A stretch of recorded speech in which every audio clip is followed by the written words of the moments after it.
buhok mo. Bagay sa'yo. Hindi na ako tinapay. Ito po nagpupunta sa mga.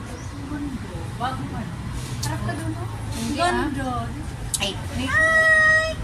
My friend! My friend! Ang ganda bagay sa'yo, sis! oo, maganda. Oh, boy. Ang bata mo dito. Nice! Bata ka dito. Basta na po. Basta si Sana.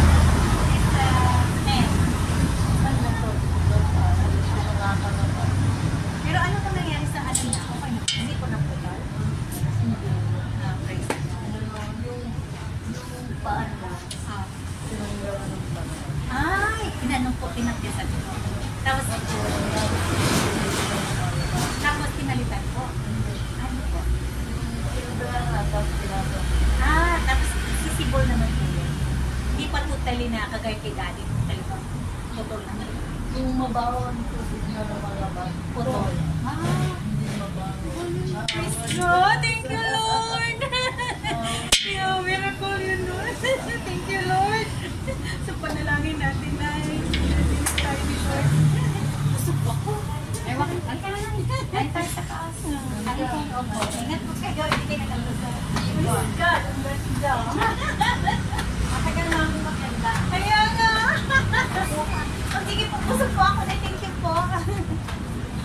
Praise God. Thank you, Lord. Because, you know, the daughter of Nanay is been sick for a long while.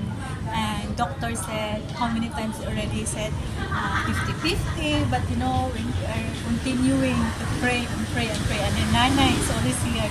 Nanay's house very far, but she's really trying to go church here every Sunday, and the whole family, only her daughter was sick. But you know, the miracle is really working. Praise God. Ay, ang ganda! Praise God! Tunto ako kay Sister Jane. Hindi wala siya naputo. No? Praise God! Di ba? Sabi natin putulin. Kailangan niya ako putulin. Ayan. Ibig sabihin.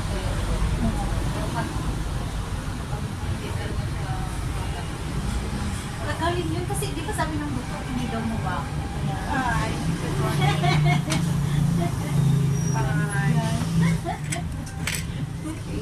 Hindi namin nakausap yung asawa niya na paglabas namin sa malalabas na rin sa muli kasi hindi namin Sabi ni Mama, okay ba? Hindi naman mo iba tatlo. Nakaraan. baka ano.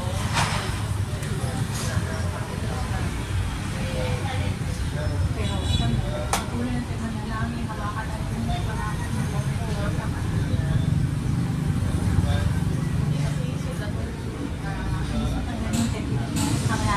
Kasi hindi siya nakasasana sa atin na di ba sa pakikinig-pakinig ng buwan. Kasi yung sa atin para kasi doubt niya. Niniwala niya Katolik ba talaga? Sabi. Siguro. Basta naman. Ako. Wala ba yung dati? Ito kung si Nanay. Patuloy na talaga. Bakit sa kanila?